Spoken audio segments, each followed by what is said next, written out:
More progress in the fight against high inflation. The measure of costs that the Federal Reserve pays the most attention to, personal consumption expenditures, shows inflation in July held steady at 2.5%, as expected. My confidence has grown that inflation is on a sustainable path back to 2%. With the Fed's target rate within reach, they're fully expected to cut interest rates when they meet again in 2.5 weeks, bringing relief to Americans who've been putting off a home or car purchase. So what would you do day one? Day one, it's going to be about, one, implementing my plan for what I call an opportunity economy. We're going to pay down our debt, and we're going to reduce your taxes still further, and your groceries are going to come tumbling down. Both Vice President Harris and former President Trump making tall promises to voters, but details of how they'll make life easier for the middle class without adding significantly to the national debt are sparse. I think a lot of what we're hearing is they're competing over who can overpromise more. This is a dangerous game that can lead to very large deficits and, by the way, worsen our inflation challenges in the process. The Nonpartisan Committee for a Responsible Federal Budget says both candidates have policies that could constrain supply.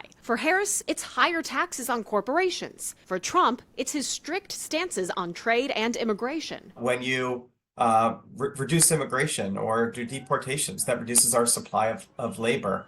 At the same time, a lot of their proposals would surge demand. For Trump, it's his plan to cut taxes on Social Security benefits. And for Harris, it's her idea to give first-time home buyers $25,000 for their down payment.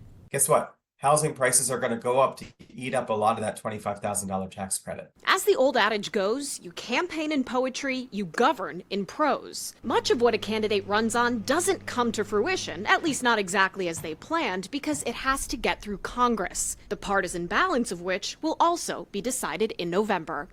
On Capitol Hill, I'm Atrel Nashar reporting.